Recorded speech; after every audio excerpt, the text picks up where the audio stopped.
Thank you very much, MC. My able Deputy Minister, Directors of the Ministry, and the press. This is a very straightforward matter, and I would want to go straight to the point. Ladies and gentlemen, it has come to our attention as a ministry that some union leaders, and the emphasis is mine, some union leaders have developed the penchant of attacking my person at the least provocation and in most cases without provocation. I think that as a ministry, we have a clear mandate to deliver, to improve upon the health sector. And it's expected, especially the players in the sector, for everybody to come on board for us to improve upon the sector. We have Mahama Cares to deliver. And at this point in time, we are ruling out the secretariat. We have free primary health care to deliver, and we are aggressively pursuing it. We have to ensure that claims at National Health Insurance are paid promptly, and all of you attest to the fact that we are doing so. We have our health facilities to retool. Maybe within the week I will be taking delivery of equipment for screening of cervical cancer delivered by Telecell.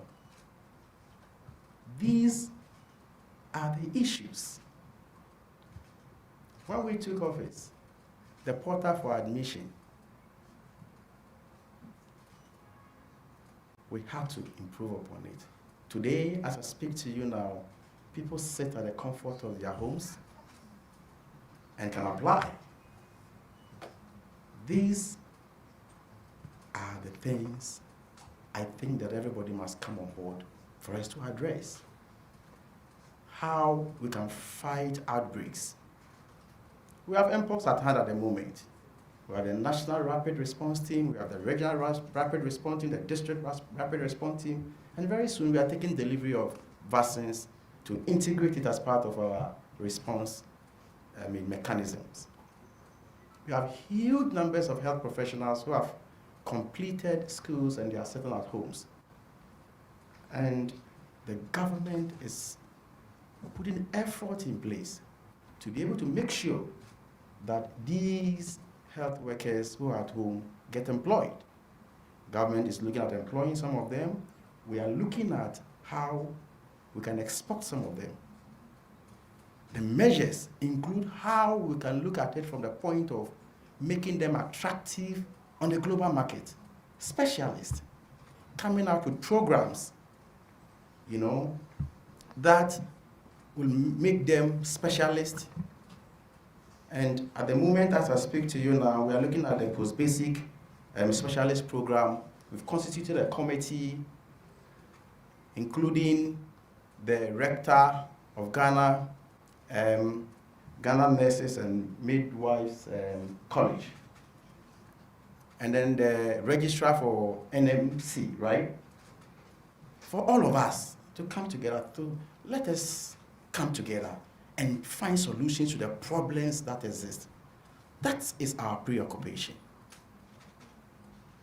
Ladies and gentlemen, at this point, let me use this opportunity to state the chronological event that happened after the incident that occurred at Ridge Hospital.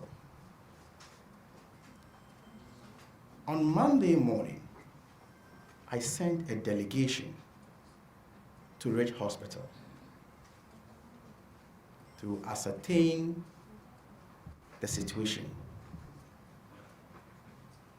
When the delegation came up, upon debriefing, I realized that I had to follow up. And ladies and gentlemen, let me state this, that I have the health workers of this country at heart.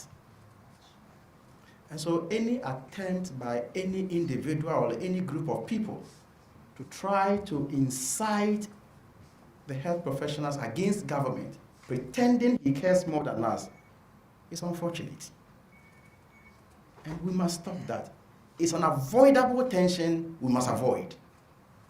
It doesn't help the sector. If indeed you are a practicing health professional in the sector, it doesn't help the sector. And so, when the delegation came back, I had to follow up. I was in the company with the Deputy Director General and other directors of the ministry. We joined the medical superintendent at the Rich Hospital, and I visited the victims. After going around, we had a closed-door meeting to discuss the issues, not insults. One, how to look at beefing on the internal security, staffing issues. So, after the closed-door meeting, I came out to address the press to categorically condemn the physical attack. And that is the most important aspect. And for me, let me at this point reiterate to the whole country that irrespective of the level of provocation at any health facility in this country, nobody, irrespective of your status in society, absolutely nobody has the right to attack any health professional in this country. That is the gravamen of the issue. No diversionary tactics about handshaking. That is what we must concentrate on, to send a clear signal that our health professionals working at the various health facilities are safe. And so, after the engagement with the management, when I pulled out of the ward, then, in fact, in the engagement with the management, I made it clear to them that I had listened to their side of the story. And therefore, as a minister, I will also listen to the other side of the story. And I then constituted a committee to look into the matter, bring out recommendations for implementation. A lawyer, a nurse, a medical doctor, an auditor, an HR person to go into the matter. Now, when I pulled out, my attention was drawn to a gentleman called Ralph, who was at the center of the controversy. And so he was working towards us as a group. The medical director was with me. The deputy director general was also with me. Then I asked, why did you do this, gentleman? When I asked, most of you were there. I mean, the press, you were there. So you can attest to what I'm saying. You were there with me. When I asked him, the gentleman then stretched his hand, shaking me, and trying to whisper something into my ears. Ladies and gentlemen, at this point, should I push the guy that don't whisper anything into my ears? Should I snub him? Should I shout at him? Even if that guy has been prosecuted and sentenced to life imprisonment, and he stretches his hand to shake me, as a minister, as a public officer, I have the duty to stretch and greet him.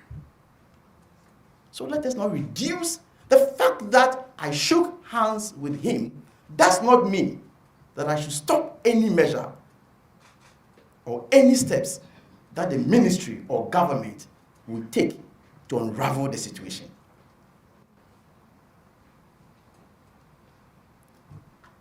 And so I understand, on a more lighter note, I have been reminded of the fact that I'm a farmer. Yes, nobody needs to remind me. I'm a proud farmer, and everybody knows it. Not until my appointment, I was one of the largest rice farmers in this country, and I'm proud of that. Please, we have a lot to deliver, and some of these things will not divert our attention. we will continue to do our best for Mother Ghana. I thank you for the opportunity.